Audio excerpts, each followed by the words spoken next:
ada seorang ulama dipanggil Imam Abu Hatim, tapi kemudian di ujung namanya itu ditambahkan kata Al-Asam.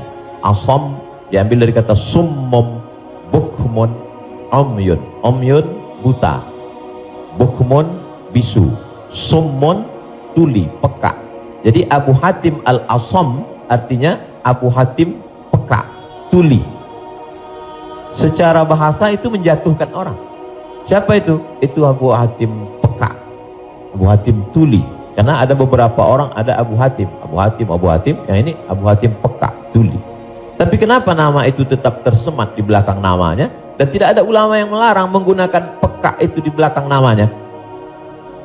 Karena dia tidak merasa dijatuhkan dengan itu. Lalu kemudian itu pula tidak menjatuhkan dia di depan orang banyak. Apa sebab kronologis dia dipanggil Al-Asam? Dia seorang ulama. Suatu ketika dia sedang duduk, datang seorang anak gadis bertanya fatwa kepada dia. Saat anak gadis itu bertanya fatwa tentang hukum halal haram suatu masalah, mungkin karena wallahu alam bisawab atau saking groginya atau kentut anak gadis itu di depan dia. Dia ingin menjaga marwah, harkat, martabat anak gadis ini supaya jangan sampai merasa malu, maka dia diam, pura-pura nggak dengar. Akhirnya anak gadis itu nggak jadi malu, pulang dan dia cerita ke orang lain. Aku tadi mengalami begini dan aku kentut di depan Imam Abu Hatim. Terus apa komen dia? Ternyata Abu Hatim itu peka. Panggil orang Imam Abu Hatim Al-Asam, peka. Sampai akhirnya setelah anak gadis itu meninggal, Imam Abu Hatim Al-Asam panjang umurnya, meninggal anak gadis itu, barulah Abu Hatim mengatakan, aku sebetulnya enggak peka, hanya ingin menjaga kehormatan dirinya. Jadi kisah Abu Hatim Al-Asam dapat kita pahami dua makna.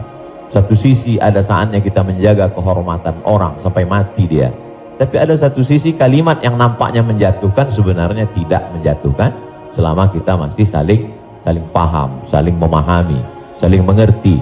Ada kata-kata yang mungkin kita gunakan tapi menjatuhkan dia, padahal sepertinya pujian.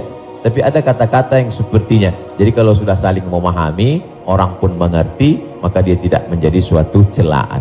Ya ayyuhalladzina amanu, hai orang beriman, ijtanibu katsiran minadh-dhann, jauhilah prasangka buruk, inna ba'dadh-dhanni itsmun, wala tajassasu, jangan mencari-cari kesalahan orang, wala yaghtab ba'dukum ba'dha, jangan ribah membicarakan aib orang lain, la talmizu bil alqab, janganlah kamu menggunakan gelaran-gelaran yang jelek. Bukankah tuli itu gelaran yang jelek? Iya.